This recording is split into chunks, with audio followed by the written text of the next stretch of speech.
नमस्कार, कार्यक्रम ग्लोबल टकमा यहाँहरूलाई स्वागत छ। म नारायण तिमल सेना। स्थानीय तहको निर्वाचन लगभग अब सकिएको छ। तीनवटा पालिकाको मतगणना जारी रहँदाखेरि त्यो मत परिणाम आउने क्रम पनि जारी छ।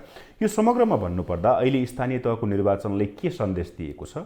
स्थानीय तहको निर्वाचन 2074 सालमा संविधान जारी भइसकेपछि पहिलो पटक भयो र त्यसमा एउटा वैकल्पिक शक्तिको रूपमा उदाएको विवेकशील साझा पार्टी, जसलाई वैकल्पिक शक्ति भनेर भनिएको थियो, काठमाडौँ महानगरमा रन्जु दर्शना र किशोर थापाले पाएको मत जुन थियो अहिलेको स्थानीय तहको निर्वाचनमा त्यो आउन सकेन।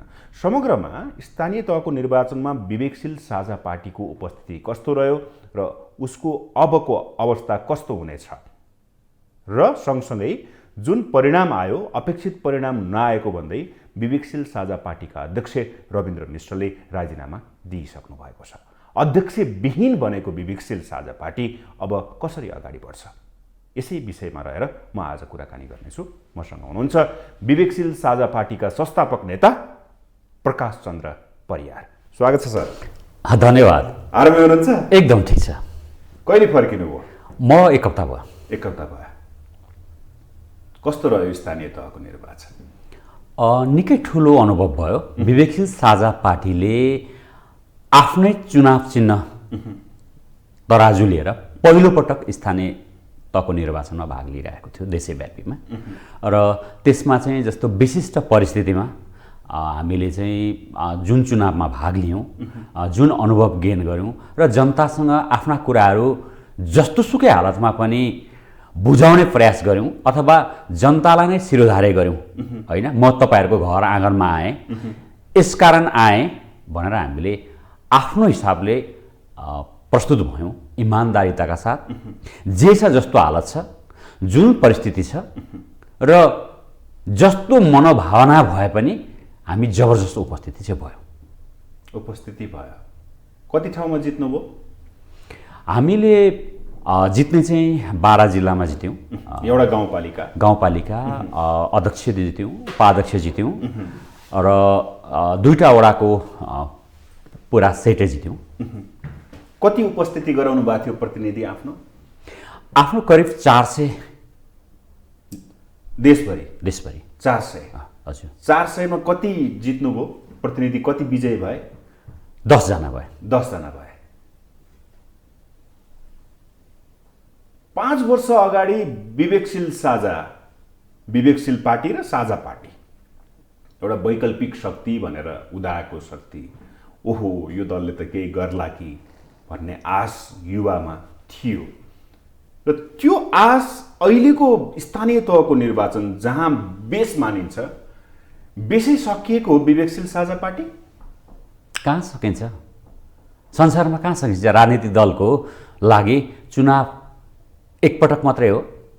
निजी जीवनको लागि त अथवा साथी सङ्गत आफन्तको लागि त एक मागले जाडो जाँदैन भन्दा एउटा चुनावले पार्टीले सिद्धियो, यो त उठ्नै सक्दैन भन्ने हिसाबले हेर्दा तपाईँलाई त माओवादीलाई हेर्नुहोस् न, जसले यो देशको राजकाज शासन प्रशासन मात्रै होइन 10 वर्ष सशस्त्र द्वन्द्व गरेर आएको विद्रोही पार्टी, पहिलोपटक एकैचोटि प्रथम स्थान गरेको, पछि तेस्रो स्थान हुँदै तपाईँलाई कहाँ हरायो भनिँदा पनि तपाईँलाई पार्टीको चाहिँ चरणबद्ध तपाईँलाई एउटा चुनाव, दोस्रो चुनाव, तेस्रो चुनाव गर्दै जुन संसदीय अभ्यासमा आयो, उसकै विपक्षीले, उसकै परम्परागत कम्युनिस्ट दलहरूले चाहिँ संसदीय भाषमा डुबो भनिरहँदा यो लोकतन्त्रमा त उसले आएर फेरि जनतासँगै जनता जनार्दनलाई नमस्कारै गरेर मेरो एजेन्डा हो, मलाई यस कारणले जिताउनुपर्छ भनेर पनि आइरहेछन्। त्यसरी पनि हेर्नुपर्छ।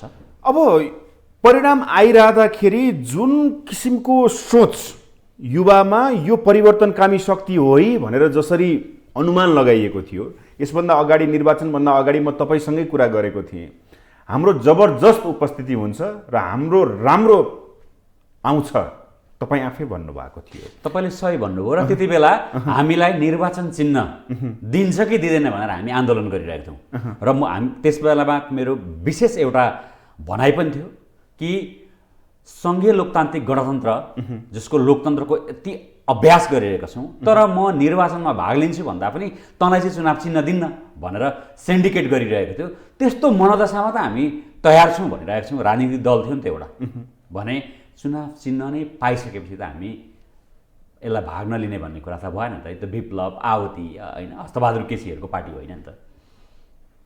5 वर्षसम्मको मेहनत संस्थापक नेता हुनुहुन्छ, यो रिजल्टबाट तपाईँ सन्तुष्ट हुनुहुन्छ? अहिलेको रिजल्टबाट सन्तुष्ट त हुने कुरै भएन, असन्तुष्ट मात्र होइन, दुखी छु, अनपेक्षित हो।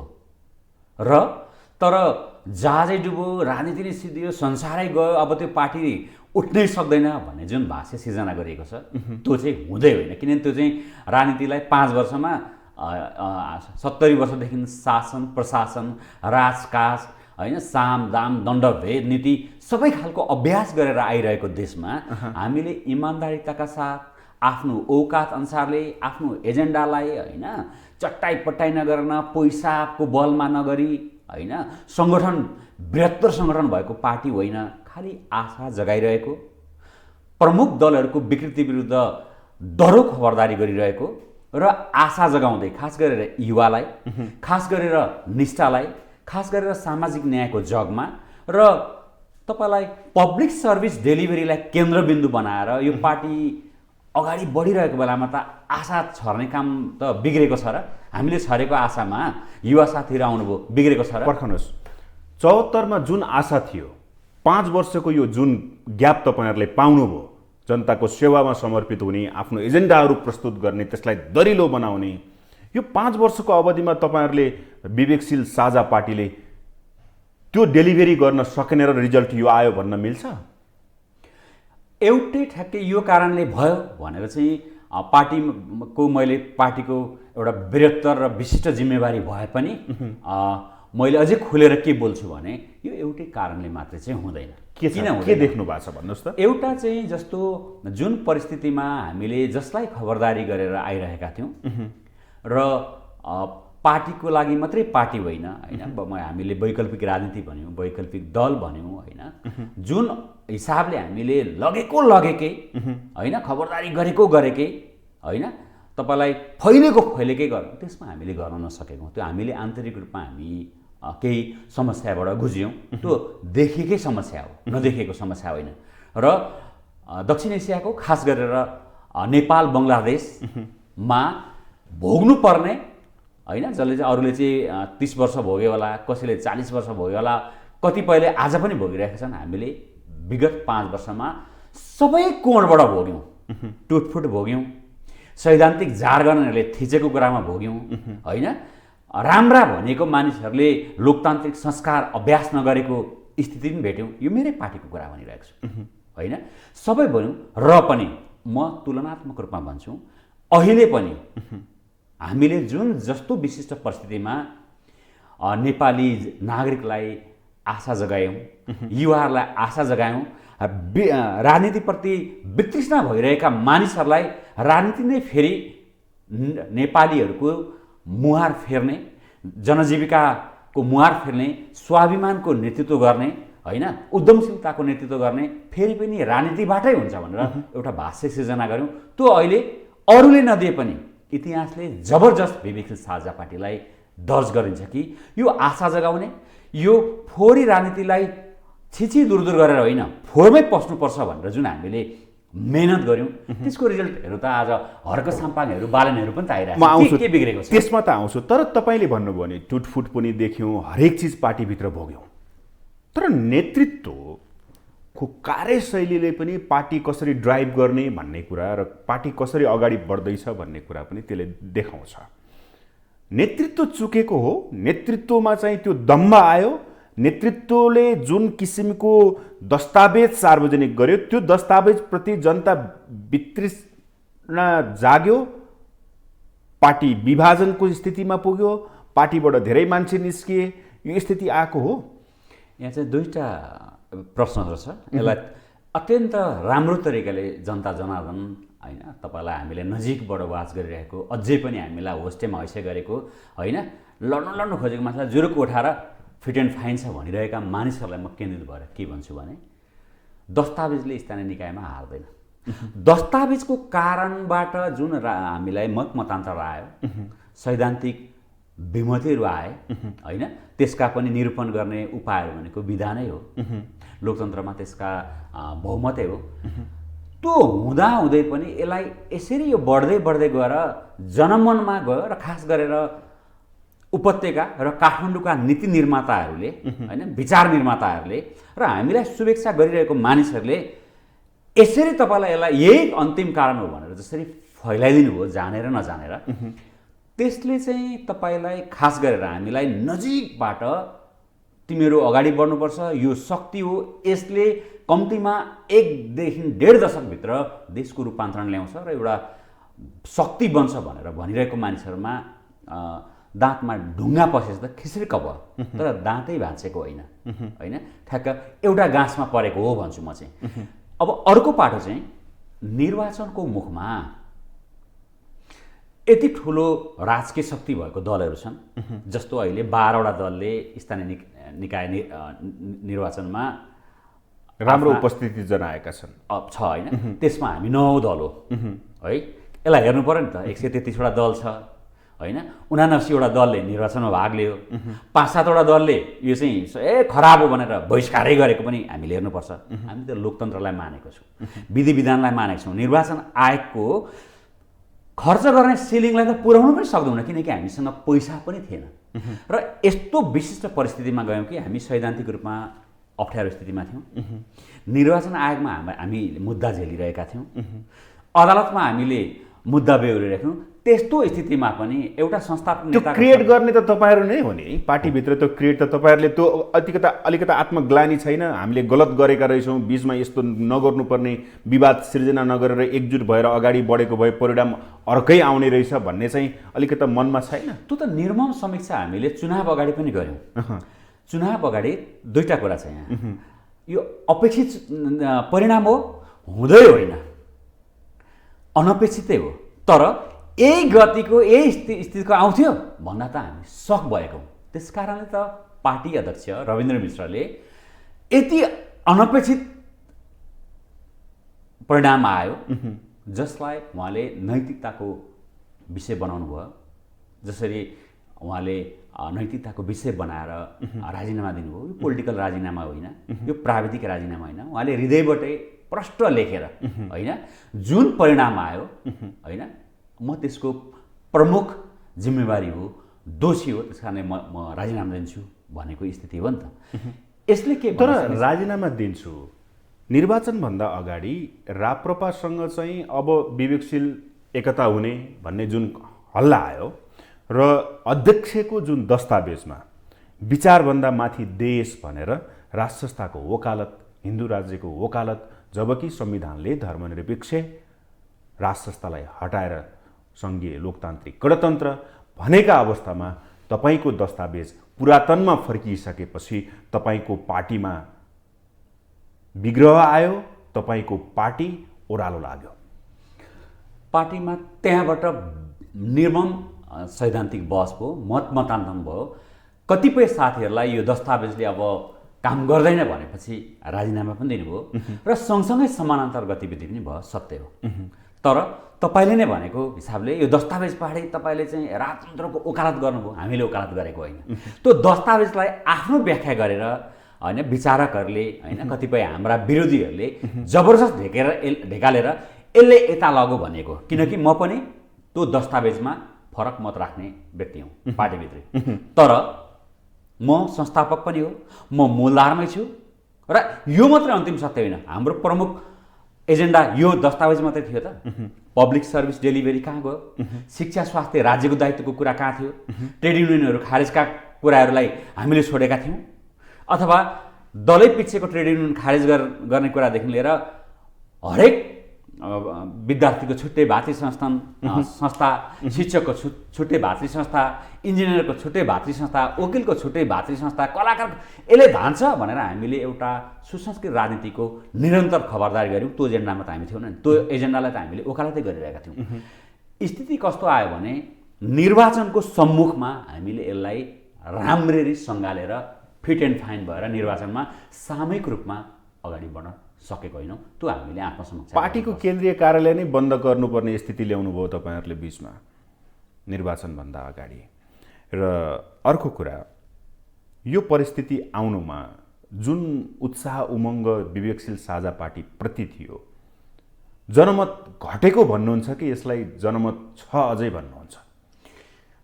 जनमत त तपाईँलाई के अरे हाम्रो हर्क साम्पाङले डेटा गरेर होइन, यहाँबाट मेरो कार्यकर्ता यति छ, मैले यहाँ यति लगानी गरेको छु भनेर ठ्याक्क निकालेर गरेको होइन। जनमत भनेको चाहिँ जहिले पनि राजनीतिक जीवनमा न्यूनतम कुरा सङ्गठनात्मक जनमत चाहिँ हुन्छ। किनकि नेपालमा जानेर नजानेर होइन, नेपाली काङ्ग्रेस होस् अथवा नेकपा एमाले र पछि आएको माओवादी केन्द्र, उसले क्याडर बेस र मास पनि सँगसँगै लगेको होइन। नेपाली काङ्ग्रेससँग सङ्गठित 8-10 लाख क्रियाशील सदस्य छ, एमालेसँग 23 छ, ऊ त झन् सङ्गठित सदस्यको जगमा गर्छ। त्यसलाई मल्टिपल गर्दा 3 जना 4 जना गरे पनि एउटा त्यसलाई चाहिँ साङ्गठनिक भोट हुन्छ। अरू सबै भोट त गोजीको मेरो ठेका उसले काट्यो भन्ने त होइन नि। त्यो त चाहे तपाईँलाई काठमाडौँमा होस्, हिजो हामीले लिएको 45,000 रेन्जको भोट होस् होइन, सबैभन्दा भूमि मान्छेबाट निरन्तर खबरदारी गर्ने, जसलाई हामीले सिकायौँ एकजना व्यक्तिले पनि इमान्दार भयो भने गर्न सक्छ भनेर होइन, हाम्रो पार्टीमा नरहेर पनि हाम्रो प्रतिनिधिको रूपमा जसरी हर्क साम्पाङले अगाडि बढाउनु भयो एजेन्डा त कसैको ठेक्का हुँदैन नि होइन। अथवा 4 वर्षदेखि विवेकशील साझाको नेतृत्वदायी भूमिकामा रहनुभएका गोपाल हमालले जनतासँग काम गर्नुभयो, जनतासँग निरन्तर तपाईँलाई साक्षात्कार हुनुभयो, जनताका इच्छा के छ भनेर उहाँ चाहिँ यता केन्द्रीय समितिमा पनि कतिपय केन्द्रीय समितिको बैठकलाई नै तपाईँलाई नगरेर म निर्वाचनमा होमिन्छु भनेर पार्टीसँग समन्वय गरेर जानुभयो। जनताले त काम गरेको त मान्छ नि। भन्न खोजेको त्यसो भए हर्क साम्पाङ, गोपाल हमाल जो स्वतन्त्र विजयी हुनुभएको छ, त्यो उहाँहरू पहिला विवेकशीलमा हुनुहुन्थ्यो साझामा? गोपाल हमाल त सुदूरपश्चिम प्रदेशको संयोजकै हुनुभयो र हर्क साम्पाङहरू भनेको त तपाईँलाई शैली, प्रवृत्ति, काम गराए स्टाइल भनेको त कसले बिजारोपण गर्यो? त्यो विवेकशील साझा पार्टीले। युवाहरू राजनीतिमा आउनुपर्छ, जबरजस्त हस्तक्षेप गर्नुपर्छ भनेर स्वयं युवाहरू नै आएको पार्टी कुन हो? विवेकशील साझा पार्टी हो, जसले विधानमै तपाईँलाई युवाहरू प्रतिनिधित्व भएन भने जसरी अहिले महिलालाई आरक्षण गरेर ल्याइन्छ, अल्पसङ्ख्यकलाई आरक्षण गरेर ल्याइन्छ अथवा होइन सीमान्तकृतलाई आरक्षण समावेशबाट ल्याइन्छ, त्यसरी नै युवाले नै ल्याउनुपर्छ भने विधानै पारित गर्ने पार्टी कुन हो? विवेकशील साझा पार्टी हो। र हिजो तपाईँलाई रन्जुहरूले नेतृत्व गर्दा होइन, प्रकाश चन्द्र परियारहरू निर्वाचनमा उठ्दा युवा भएर उठेका हो कि होइन? यो देशैभरिमा हो। अहिले पनि हामीसँग होइन 30 वर्ष, 28 वर्ष, 26 वर्षका मानिसहरू देशैभरि उम्मेदवार हो। खराब हो, 2टा MA गरेका इन्जिनियरहरू होइन, प्रश्न पनि उठाउन नसक्ने, 1 पैसा नखाएका, राम्रो भिजन भएका, के देशैभरि राम्रो भिजन भएका मानिसहरू नउठेका हुन् त? होइन। युवाहरूप्रतिको के अरे फ्लेभर छ अहिले स्वतन्त्रमा मात्रै न, काङ्ग्रेसमा इभन तपाईँको अहिलेको डेटा छ त, तपाईँलाई जानकारी दिउँ न, माओवादीमा पनि राम्ररी युवाहरूले निर्वाचन जितेका छन्। माओवादीको परिचय त्यो हो त? थिएन नि त। तर हामीले के भाष्य सिर्जना गऱ्यौँ र जबरजस्त फोहोरी राजनीतिलाई छिछि दूर गरेर भाग्ने होइन, नेता चोर, नेतै भएन, राजनीति भनेको खराब भएन भनेर होइन, राजनीतिमै आउनुपर्छ भनेर हामी आयौँ त। एउटा ठुलो पुस्ताले त हामीले सहारत गरिसक्यौँ त नेपाली राजनीतिमा, र हामी भागेको छैनौँ नि त। हामी त हटो नै डटो आगे बढो आगे भनिरहेछौँ, छोड्नेवाला छैन भनिरहेछौँ। अध्यक्षले राजीनामा दिँदैमा होइन, तपाईँलाई निर्वाचनमा एकदम मत कमजोर हुँदैमा पार्टी नै विघटन गर्ने, अब त सकिने भनेर हात उठाउनु भनेको होइन नि त। हाम्रा प्रतिनिधिहरू त बालन नै हुन् त। तर तपाईँले त्यो भनिरहँदा बालन प्रतिनिधि हुन् भन्दाखेरि त्यो एउटा चाहिँ हामीले आशा जगाएको भन्ने एउटा तपाईँहरूलाई छ। त्यो सत्य हो, इतिहासमा लेखिन्छ। पक्नुहोस्। तर अध्यक्षले राजीनामा, रविन्द्र मिश्रले जब राजीनामा दिनुभयो, पार्टीका कतिपय नेता र सदस्यहरूले पनि राजीनामा दिने तयारी गरेको देखिएको अवस्था छ। पार्टी धर्मराएको हो, पार्टी सकिन लागेको हो, कसरी बुझौँ यसलाई? यो पार्टी विशिष्ट अवस्थामा छ। निर्वाचन अगाडि पनि यो सङ्क्रमणमा थियो, निर्वाचनको परिणामले सङ्क्रमण पछाडि पनि विशिष्ट सङ्क्रमणमा छ, त्यो सत्य हो। तर यो पार्टी 133वटा दल जस्तै झोलामा भएको पार्टी होइन होइन।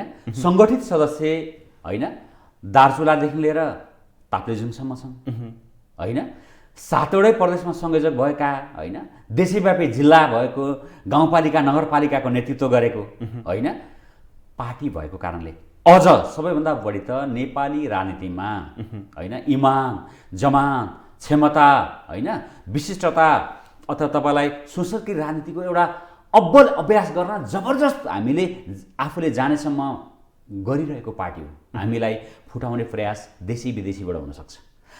हाम्रो हाम्रो अव्यवस्थालाई, हामीले मिलाउन नसकेको कुरालाई, हाम्रा विकृति, हामी भित्रमा जन्मेको विकृतिलाई फैलावट गर्न विपक्षीको पनि हुनसक्छ। हामीले त्यसलाई धान्न नसकेको हुनसक्छ।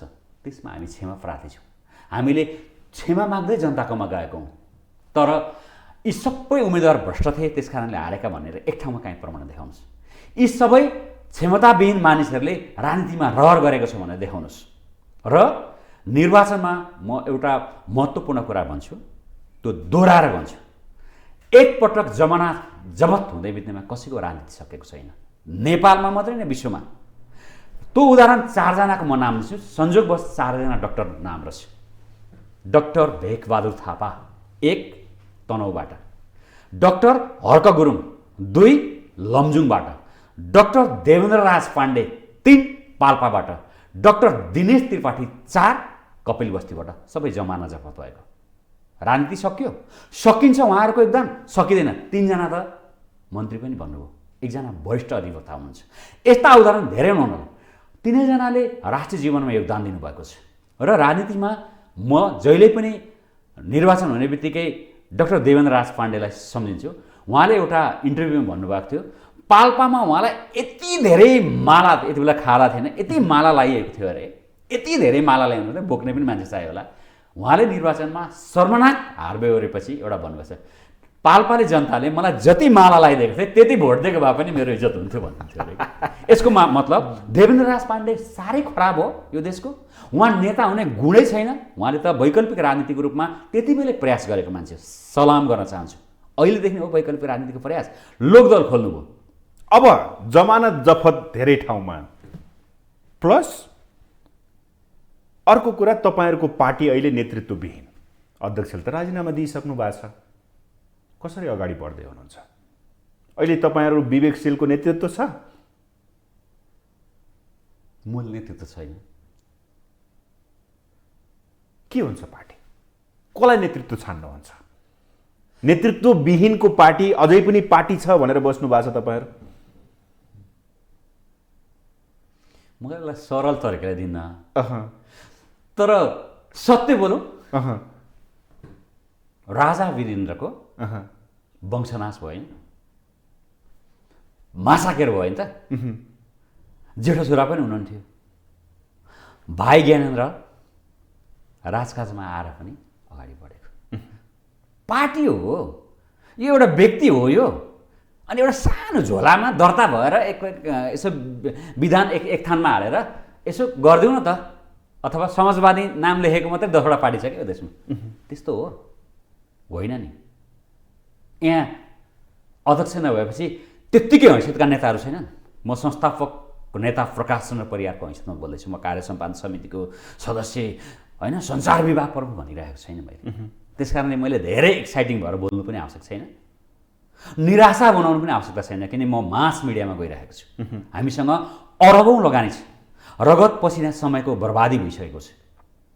तर हामीले विश्लेषकले बर्बादी भएको भनिरहेका छन्, बर्बादी भएको छ। परिणाम त बालनबाट देखिरहेको छ त, गोपालबाट देखिरहेको छ त, हर्क साङपाङबाट देखिरहेको छ त, बैतडी जस्तो जिल्लामा होइन। उहाँहरूको म अहिले त्यहाँ त आउँछु।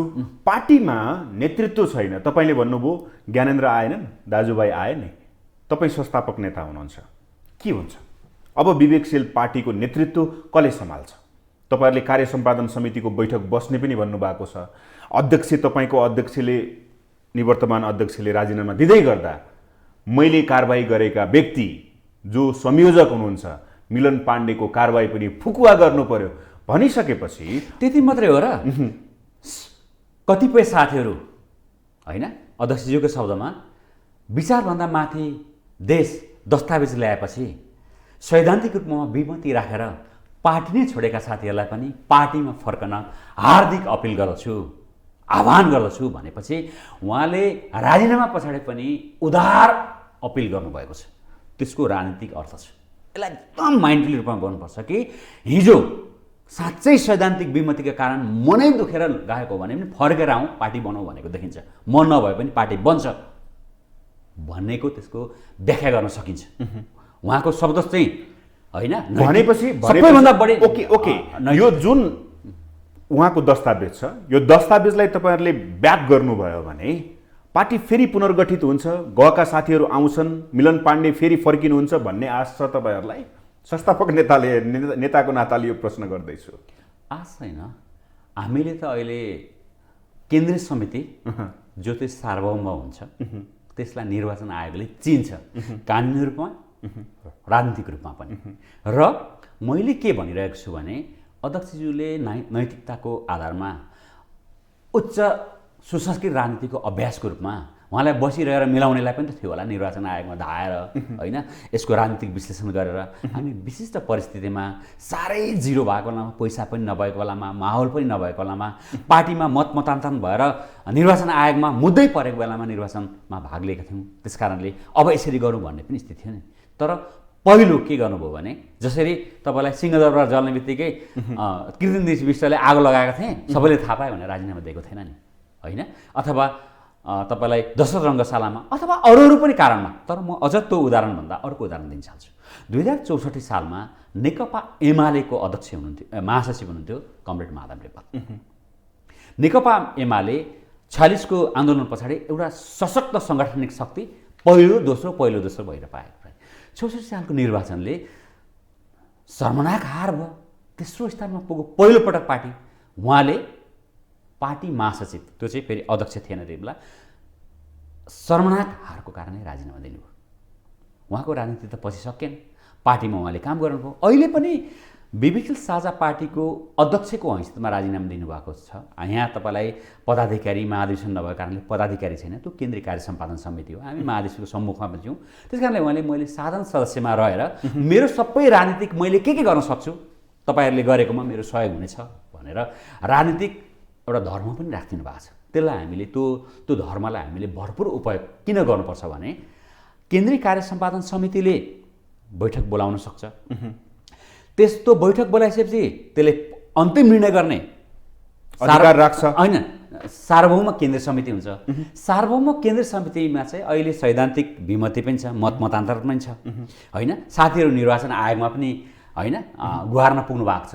कतिपयले राजीनामा दिएकोलाई फिर्ता भनेर अध्यक्षले आह्वान पनि गर्नुभएको छ। त्यस्तोमा चाहिँ के हुन्छ भने निर्वाचन आयोगमा अध्यावधिक गरिएको सङ्ख्या 163 हो।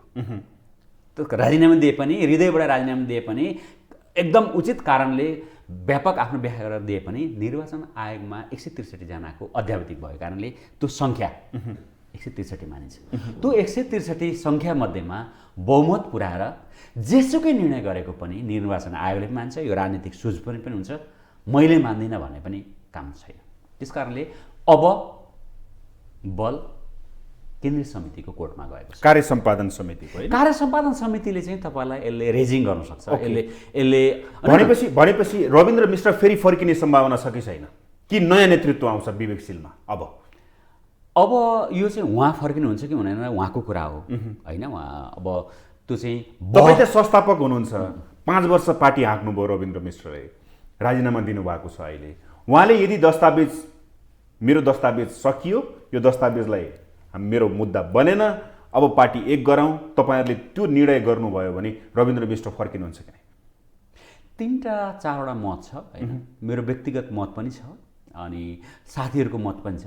र यो पार्टीमा जस्तो केन्द्रीय समिति त सार्वभौम छ, यसले आफ्नो विधि प्रक्रियाको कुरा गर्ला। उसले केन्द्रीय समितिमा रहेको 163 को अङ्कगणितले मात्रै काम गर्छ त? गर्दैन। तलदेखि साथीहरू तपाईँलाई यस्तो विशिष्ट परिस्थितिमा पनि चिउरा मुराई खाएर होइन, पार्टीले झन्डा नपठाउँदा पनि, पाम्पलेट नपठाउँदा पनि होइन, तपाईँलाई कार्यक्रम नल्याउँदा पनि उठिरहेका साथीहरू छन्, सङ्गठित साथीहरू छन्। देश विदेशमा होइन हाम्रा सयौँ सद्भाव समूह छ, हाम्रा 3टा विशिष्ट युवा सङ्गठन, महिला सङ्गठन। ठिक छ, त्यता नजाऊ, म पार्टीमै यो भन्नु आवश्यकता फर्किने सम्भावना छ कि छैन? यो भन्नु किन आवश्यकता छ भने यति सबैको साथीहरूको भावनालाई प्रतिनिधित्व गर्दै हामीले केन्द्रीय समितिमा अलिकति बृहत्तर भएर सोच्नु परेछ। अब सम्भावना त तपाईँलाई 3 हप्ता त म पब्लिक मिडियामा कहीँ पनि बोल्दिनँ भनेर आफैले स्ट्याटस लेखेर, सम्भवतः मैले हिजो नै उहाँको स्ट्याटस हेरेको थिएँ होइन, कि दोलखा जाँदैछु भने त परोपकारीमा उहाँको काम त कुनै पनि रोकिँदैन होइन। यसले चाहिँ के गर्छ भने यो सार्वभौम केन्द्रीय समितिले सबै खालका मानिसहरूले सबै खालका एजेन्डा ल्याउन सक्छन्। उहाँलाई निशर्त फर्किनुहोस् भन्न सक्छन्। होइन, किन फर्किने? हामी नै 101 छौँ, म तपाईँलाई यो 163मा बहुमत भएर मै अध्यक्ष हुन्छु पनि भन्ला। त्यसो भए अर्को साथीलाई दुईवटा दस्तावेजलाई गरेर नयाँ सिरामा महाधिवेशनमा जाउँ भन्ने बहस पनि आउन सक्छ। महाधिवेशन पनि एउटा उपयुक्त माध्यम हो, तर कसको नेतृत्वमा महाधिवेशन, त्यहाँ पनि त सर्वसम्मत हुनु पर्यो। भनेको अहिले पनि म तपाईँलाई हृदयबाट भन्छु, पार्टी विघटन उन्मुख छैन, विघटन हुन दिइँदैन। फेरि पनि भने, पार्टी विघटन उन्मुख छैन, पार्टीलाई विघटन हुन दिइँदैन।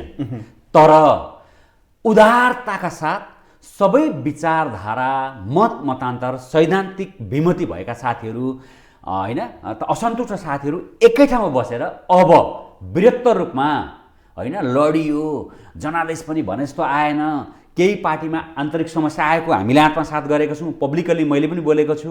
होइन, साउन 11 जब दस्तावेज आयो, यसले सैद्धान्तिक विमति गरेर मन दुखाइएको कुरा, सँगसँगै लिएर जान नसकेको कुरा सत्य हो, अथवा दुई तिहाईले पारित गरे पनि त्यो पारितलाई आत्मसात नगरेको, लोकतान्त्रिक अभ्यास नगरेको कुरा पनि सत्य हो।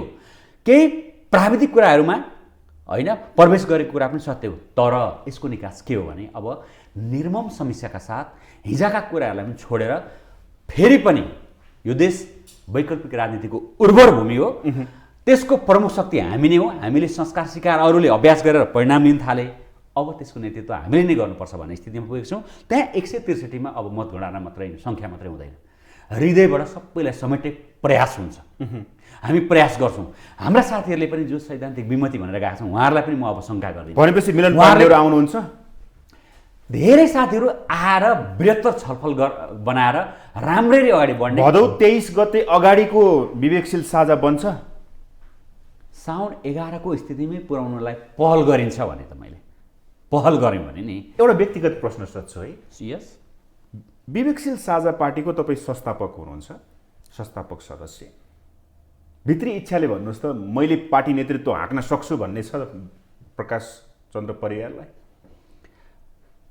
अघि तपाईँलाई मैले त्यो उदाहरण दिनु ठिक थिएन क्या, तर त्यो म यहाँ अहिले विश्लेषक भएर कुनै परोपकारी गतिविधिको एउटा व्यक्तिले, होइन, धेरै पैसा उठाए, तपाईँले त भने जस्तो काम गर्नु भएन भनेर होइन। सिङ्गो शासन व्यवस्था हेड अफ द स्टेट हुँदा त के रोकिँदैन भने, यो पार्टी विघटन उन्मुख छैन, पार्टी गोजीमा पनि छैन क्या कसैको। जो पनि तयार हुनुपर्छ त्यसको लागि त तपाईँलाई स्वयं अध्यक्ष, जो संस्थापक, जसको नेतृत्वमा यो पार्टी यहाँसम्म आयो, बिग्रेको पनि जिम्मा लिनु भएको छ। अनि हामीले एउटा कुरा भन्यौँ नि त, यो पार्टीमा यहाँसम्म आएर उहाँको योगदानलाई कति कुरा छौँ। त्यो पाटो त हामीले त अहिले यहाँ गरेको छैनौँ। राजीनामा दिने, राजीनामा पछाडि के मात्रै भनिरहेको छौँ। उहाँको योगदान, उहाँलाई नपुग्दो भएर आएको हो त। उहाँले राजनीति गर्छु भनेर के आफ्नो भ्रष्टाचारबाट लिएको, होइन, 38 अरब पैसा थियो, त्यो लुकाउनलाई दल खोलेको हो त, ट्याक्स छलेकोलाई दल खोलेको हो त। उहाँसँग धेरै ठुलो इन्डस्ट्री थियो, त्यो इन्डस्ट्रीमा चाहिँ कालाबजारी भइरहेको थियो, अनि त्यो चाहिँ कन्फ्लिक्ट अफ इन्ट्रेस्ट लुकाउनलाई संसदीय समितिमा बस्नलाई यो पार्टी खोलेको थियो, थिएन नि त। उहाँले नपुगेको थियो त। त्यो कोणबाट त म उहाँको विपक्षी भएँ भने पनि, उहाँलाई धारे हात लाएँ भने त्यो गर्ने नैतिक आधार छ यो विवेकशील साझा पार्टीको नेतालाई? मेरो प्रश्न कहाँनिर थियो, प्रकाश चन्द्र परियार भोलि यदि पर्यो भने नेतृत्व सम्हाल्न सक्षम छ कि छैन? इच्छा छ कि छैन? इच्छा मात्रै होइन, आवश्यक पर्यो भने नेतृत्व लिनुपर्छ, त्यो जसले पनि छ। धेरै प्रकाश चन्द्र परियारहरू तयार छ। ओके, तर अलिकति ब्याकग्राउन्ड बुझाउँ न प्रकाशजी। तपाईँ पनि पत्रकार होइन, रविन्द्रजी पनि पत्रकार, अरू साथीहरू पनि पत्रकार हुनुहुन्थ्यो। यो पत्रकारिता गर्नु, प्रश्न सोध्नु, मलाई अहिले जति सजिलो भएको छ नि तपाईँले प्रश्न सोध्नु र राजनीति गर्नु चाहिँ अलिकति डिफ्रेन्स रहेछ है। त्यो त बुझ्नुभयो तपाईँहरूले? पत्रकारिता गर्नु तपाईँलाई सजिलो छैन, होइन। आज म त हिजो बेलुका तपाईँले कति तयारीका साथ, होइन, 4 पेजमा गर्नुभएको छ, क्रस गर्नुभएको छ, कति अध्ययन भएको छ, नजिकबाट 5वटा इन्टरभ्यू हेर्नुभयो होला आज, होइन, अगाडिदेखि फलो गर्नुभएको थियो। पत्रकारिता पनि सजिलो छैन। तपाईँहरू जस्तो जुन जेन्युन पत्रकारिता गर्नुभएको छ, पत्रकारिता सजिलो छैन। वकालत गर्नु, सङ्गीत गर्नु, परोपकारी गर्नु सबै सजिलो छैन।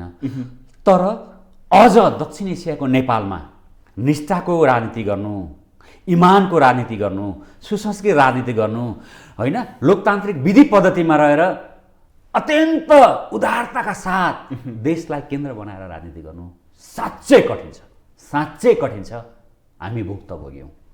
अब वैकल्पिक राजनीतिमा अहिले पछिल्लो समयमा 74 मा विवेकशील साझा पार्टी भनेर भनिएको थियो। अब 5 वर्षको अवधिमा त यो पार्टीले केही गर्ला भनिएको थियो, तर अहिले पछिल्लो समयमा आउँदाखेरि स्वतन्त्र उम्मेदवारहरू उदाए। तपाईँले भन्नुभएको छ त्यसको आधार विवेकशील साझा पार्टीले दिएको हो भन्नुभएको छ, सत्य हो।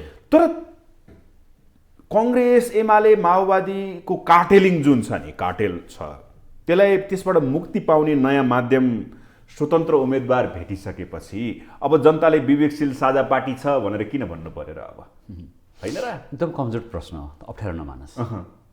अनि यो स्वतन्त्र भनेको 753 गाउँपालिका, महानगरदेखि लिएर गाउँपालिकासम्म होइन, उप 11वटा उप 6वटा महानगर, यस्तो ठाउँमा स्वतन्त्रले जितेको ठाउँ कतिवटा? एब्सोल्युट धरान, अर्को विशिष्ट काठमाडौँ चेत, सङ्घीय चेत, पञ्चायतदेखि नै स्विङ भोटदेखि लिएर कहिले अझै राम्रो गरौँ काठमाडौँ। त्यस पछाडि धेरैवटा छ। त्यसमा स्वतन्त्र भनेको चाहिँ बागीलाई पनि स्वतन्त्र भनिन्छ। जस्तो चाहिँ पार्टीमा टिकट पाएन आज, अर्को त्यो पनि त उसको चाहिँ हैसियत स्वतन्त्र हुन्छ, तर त्यो बागी हुन्छ। जनकपुर उपमहानगरपालिका नेपाली काङ्ग्रेसको नेता हो, नगर उपमहानगरपालिकाको प्रमुखमा जित्नु पनि भयो, उपमहानगरपालिकाको सभापति। यो सबैलाई हेर्दाखेरि यसले त्यो गाउँमा ठुलो सन्देश दिन सकिन्छ। खबरदार दलहरू, तिमीहरूको ठेक्का, तिमीहरू मठाधीश बन्ने, राम उठाए पनि, गीता उठाए पनि, खा नखाए गीत गर्ने, पार्टीभित्र पनि विद्रोह हुन्छ, बाहिरबाट पनि हुन्छ। यो ज्वाला चाहिँ सुरुवात भयो। जस्तो हामीले धावा बोलेका थियौँ, तिमीहरूको सिन्डिकेट विरुद्ध यहाँ यो बहुदलीय व्यवस्थामा अरू दल राजनीतिमा आउने हैसियत राख्दैनन्, हामी राख्छौँ। जानेका छैनौँ होला, तर तिमीहरूलाई खबरदारी गर्न हामीले अब लामो यात्रा गऱ्यौँ। लामो यात्रा भनिरहेको छु मैले। तपाईँले 5 वर्षमा सबै नेपालको ठेक्का लियोस् भने यो बढी शुभेच्छा थियो। रविन्द्र मिश्रको त्यो करिस्मेटिक पर्सनालिटीमा पनि बढी नै आशा थियो। उहाँ पनि व्यक्ति हुनुहुन्थ्यो र अहिले हिजो भन्नुभएको छ, म अहिले पनि होइन नष्ट हुन सक्छु, भ्रष्ट हुन, खालि भ्रष्टाचारमै छ हामीले, त्यो कसले भाषाले हामीले ल्यायौँ होइन। त्यस कारणले 1506 जना मेयर, उपमेयर, गाउँपालिका अध्यक्ष, उपाध्यक्षमा हामीले 8-10 जना आइसकेपछि यो चाहिँ राम्रो खबरदारीको माध्यम बन्छ। अर्को देशैव्यापीमा काङ्ग्रेस, एमाले, माओवादीलाई प्रभावकारी खबरदारी गर्ने पार्टी पनि छ विवेकशील साझा पार्टी, र हामीलाई सँगसँगै हाम्रा एजेन्डाहरूलाई अभ्यासमा लिएर स्वतन्त्रबाट जित्ने साथीहरू पनि हुनुहुन्छ। त्यस कारणले अब मुलुकलाई रूपान्तरण गर्नलाई, खबरदारी गर्नलाई सजिलो भएको छ। काङ्ग्रेसका प्रवक्ताले पनि बोल्नु भएको छ, काङ्ग्रेसका महामन्त्री विश्वप्रकाश शर्माले पनि बोल्नु भएको छ, अन्य एमालेका नेताहरूले पनि बोल्नु भएको छ। सचिनुपर्छ है दलहरूमा, मठाधीश पारा होइन, जनतालाई नगर्ने कुरा भनेपछि विवेकशील साझा पार्टीले त अगाडिदेखि खबरदारी गरिरहेको छ। भनेपछि यो देशलाई राजनीतिक रूपमा सचेतनाको चाहिँ वृद्धि भइरहेको छ। यो राम्रो कुरा हो। पार्टी छोडेर स्वतन्त्र रूपमा उनीहरू कुनै दलसँग आबद्ध छैनन्। तपाईँहरू त पार्टी हो नि त, यस होइन? तपाईँहरू वैकल्पिक शक्ति भनेर हिँड्नु भएको थियो। यस, वैकल्पिक शक्तिको विकल्प स्वतन्त्र भनेर आइसकेपछि विवेकशील साझा पार्टीको अवस्था अब के हुने हो भन्न? तपाईँले स्वतन्त्र भनेको चाहिँ जबलाई सङ्घीय चुनाव छ है, तपाईँलाई प्रादेशिक चुनाव छ, यो स्थानीय निकायमा हामी पनि पहिले एकपल्ट तपाईँलाई साझा पार्टी मात्रै हुँदा होइन दलविहीन तरिकाले स्वतन्त्र व्यक्तिहरूलाई गर्ने भन्ने छ। यो दक्षिण एसियामा भारतले पनि अभ्यास गरेका छ, विश्वमा धेरै अभ्यास भएका छन्। अहिले पनि सजिलो छ। मेरै टोलको दाइ चाहिँ कति राम्रो परोपकारी गर्ने, पढेको केटो, गाउँ फर्केर आएको छ, उसलाई जिताउनु भन्दा वडा अध्यक्षलाई चाहिँ जिताउन लागिरहेछ। जुनसुकै पार्टी भयो भने मेयर चाहिँ राम्रो खोजिरहेछ, गाउँपालिकाको अध्यक्ष चाहिँ अलिक बृहत्तर गाउँलाई नै हाँक्ने हुनुपर्छ भनिरहेछन्। किन? यसको संरचना त्यस्तै छ। तर सिङ्गो संविधानको विकल्प स्वतन्त्र हुनसक्छ? सम्भवै छैन। कोही स्वतन्त्र व्यक्ति चाहिँ प्रधानमन्त्री भएर यो देशको कायापलट बन्ने स्थिति छ? त्यो संविधानले परिकल्पना गर्छ? सम्भवै छैन। हामीले बिस्तारै बुझायौँ यो प्रभावकारी खबरदारी गर्ने राम्रो टुल चाहिँ स्वतन्त्र उम्मेदवारी हो। तर यो अन्तिम सत्य हामीले भन्न थाल्यौँ भने हामी राजनीतिक रूपमा सबैभन्दा तल निकृष्ट रूपमा बदलिन्छौँ। अझ म त एउटा राजनीतिक दलको नेता, विवेकशील साझा पार्टीको संस्थापक, म राजनीतिक विश्लेषण पनि गर्न रुचाउने मान्छेले नेपालको संविधानले कल्पना पनि गर्न नसकेको कुरामा हामी प्रवेश गऱ्यौँ। त्यो होइन। ओके, त्यो होइन। अब अन्तिम प्रश्न है सर, यसलाई चाहिँ अलिक गम्भीर रूपमा लेखिदिनु होला। उज्जवल थापाले सुरु गर्नुभयो विवेकशील भनेर, होइन? साझा पार्टीको नेतृत्व गर्नुभयो रविन्द्र मिश्रले। दुईजनाको समायोजन फ्युजन भयो, विवेकशील साझा पार्टी आयो। जुन वैकल्पिक शक्ति भनेर चाहिँ उज्जवल थापाले ल्याउँदै गर्दाखेरि अहिलेको परिवेशलाई हेर्दाखेरि रविन्द्र मिश्रको राजनीतिक यात्रा निर्वाचनको परिणाममा विराम लगाइदिएको अवस्था, यो अल्पविराम पूर्णविराम हो कि अब विवेकशील साझा पार्टी दो बाटोमा छ, यता जाउँ कि उता जाउँ कि कोल्याप्स गरौँ? के हुन्छ अब अन्तिममा आम जनताले बुझ्ने भाषामा बताइदिनुहोस्। विवेकशील साझा पार्टी एउटा राजनीतिक एजेन्डा बोकेर अगाडि बढ्छ, अथवा नेतृत्व अर्को चयन गर्छ, अथवा यो पार्टी नै कोल्याप्स हुन्छ? अन्तिम प्रश्न, अन्तिम प्रश्न, महत्त्वपूर्ण प्रश्न। मैले जानेको भन्दा पनि मैले कुनै त्यहाँभित्र पनि मलाई आफूलाई सेन्टर बनाएर मैले एक शब्द पनि आज बोलिनँ, किनकि मैले भने सङ्क्रमण र विशिष्ट स्थितिमा हामी छौँ भने। तर दुईपल्ट तपाईँको प्रश्नमा दुईपल्ट कोल्याप्स शब्द सुन्थेँ, त्यसलाई म पहिलो खारेज गरेर कुनै हालतमा कोल्याप्स हुँदैन, एक विघटन हुँदैन, दुई र अहिले पनि हामीलाई इतिहासले निर्मम समीक्षा गरेर होइन होइन यति बेलाबाट पनि अबको विशिष्ट परिस्थितिमा सबै आफूले देख्दा देख्दै भोग्दा भोग्दै भएर निर्मम समीक्षा होइन काल सत्यलाई आत्मसात गरेर हामीले अगाडि बढ्यौँ भने नेपाली राजनीति, नेपाली जनताको रूपान्तरणको जुन सपना छ त्यसको हत्या हुन्छ। त्यो हत्या हुन दिँदैनौँ हामी। र पार्टी महत्त्वपूर्ण कुरा हो, पार्टी जस्तै त्यसको मूल लिडरसिप अझ महत्त्वपूर्ण कुरा हो, यो सामूहिक कुरा हो। र विवेकशील साझा पार्टीले महाधिवेशन अगाडि सामूहिक नेतृत्वको प्रयास गरेको यो महाधिवेशन नभएको कारणले पनि, किनकि तपाईँलाई यस पछाडि अहिले महाधिवेशन भएको भए त अध्यक्ष उपाध्यक्ष हुन्थ्यो, उपाध्यक्षले नेतृत्व गर्नुहुन्थ्यो। हामी भदौ 2 अगाडि नै महाधिवेशन गर्नुपर्ने संवैधानिक प्रावधानमा पनि छौँ। त्यस कारणले हामीसँग यो पार्टीलाई मात्रै होइन देशको रूपान्तरण गर्नलाई धेरै उपायहरू छन्। हामी त्यो सशक्त व्यक्तिहरूको ठुलो समूह छौँ। अझ अहिलेको स्थितिले के ल्याइदियो भने ती छुटेका वितृष्णा भएका साथीहरूलाई पनि एकै ठाउँमा आएर अब संयुक्त प्रयास, प्रभावकारी हस्तक्षेप गरेर अगाडि बढ्ने स्थिति आएको छ। त्यसलाई पनि हामीले निर्मम समीक्षा गरेर आत्मसात गरेर नेपाली जनताको, सप्तरीको कोइलाडीका जनतादेखि लिएर बैतडीका होइन जनताको अनुहार हेरेर, अथवा ती पर काठको पर अलिकति मकनपुरको सीमाको जनतालाई पनि हेरेर हामीले राजनीति अगाडि बढायौँ भने यो देशमा रूपान्तरण सम्भवै छैन। त्यस कारणले हामी हट्दैनौँ, अत्यन्त मेन तरिकाले प्रयास गर्छौँ। त्यो प्रयास नेपाली जनताले पनि खोजेका छन्, वैकल्पिक राजनीतिले पनि खोजेको छ। नेतृत्व कहिले आउँछ त्यसो भए? अहिले त नेतृत्वविहीन छ। नेतृत्व कहिले आउँछ? 1-2 दिनमै कि महाधिवेशनमै कुर्नुहुन्छ? होइन, तपाईँले जादु खोज्नु पनि 1-2 दिनमा किन चाहियो? 1 हप्तामा यसका चरणबद्ध छ। तपाईँलाई यो जेठभित्रमा हामीले जसरी यसको चरणबद्ध छ नि त। कार्य सम्पादन समिति जेठभित्रमा नेतृत्व आउँछ? ल्याउनुहुन्छ? ल्याउनुपर्छ। आउँछ, ल्याउनु पर्छको कुरा होइन, आउँछ। यो एकजना व्यक्तिले भनेपछि यहाँ मैले भने नि तपाईँ संस्थापक नेता हुनुहुन्छ, त्यही भएर सोध्दैछु। त्यसकारण ल्याउनुपर्छ। म पहल गर्छु आवश्यकताको हिसाबले होइन। सबैलाई समेट्न सके भने, सबैले साझा नेतृत्व मानेर ल भन्यो भने प्रकाश चन्द्र पौड्यालले नेतृत्व पनि गर्छ। धेरै धेरै धन्यवाद छ। थ्याङ्क यू भेरी मच नारायणजी र श्रोता पाठक दर्शकहरू।